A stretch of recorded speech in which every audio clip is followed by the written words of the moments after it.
मध्य प्रदेश में सरकारी कर्मचारियों के लिए बड़ी खुशखबरी है। लगभग 9 साल बाद कैबिनेट ने नई पदोन्नति नीति को मंजूरी दे दी है, जिससे 4 लाख कर्मचारियों को लाभ मिलेगा और 2 लाख रिक्त पदों पर नई भर्तियां होंगी। मध्य प्रदेश कैबिनेट ने ऐतिहासिक फैसला लेते हुए 9 साल बाद सरकारी कर्मचारियों की पदोन्नति का रास्ता साफ किया है। मंत्री कैलाश विजयवर्गीय ने बताया कि पदोन्नति में अनुसूचित जाति को 16% और अनुसूचित जनजाति को 20% आरक्षण का प्रावधान है।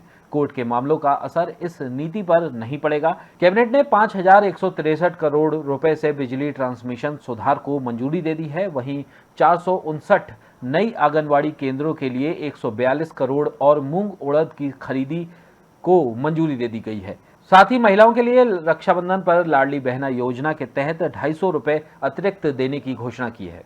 कर्मचारियों के प्रमोशन हो और जब प्रमोशन होंगे तो निश्चित रूप से नीचे के स्थान रिक्त भी होंगे, तो फिर हम लोगों को भर्ती भी देख कर पाएंगे। तो इसलिए एक नई भर्ती के दरवाजे भी खुलेंगे। तो एक बहुत बड़ा महत्वपूर्ण निर्णय लिया है 9 वर्षों बाद।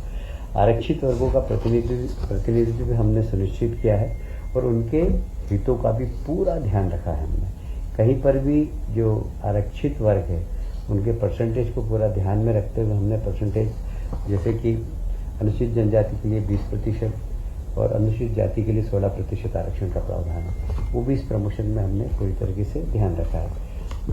उच्चतम न्यायालय और उच्च न्यायालय के जितने भी आदेश थे, चाहे वो एम नागराज का हो, जनरल सिंह का हो, आर.के. सभरवाल का, इन सारे प्रकरणों की हमारे विधि विभाग से पूरी जानकारी लेकर और प्रमोशन में किसी प्रकार की कहीं पर भी विधिक तकलीफ नहीं आए, इस बात में ध्यान रखते हुए हमने पूरी प्रमोशन की नीति बताई है।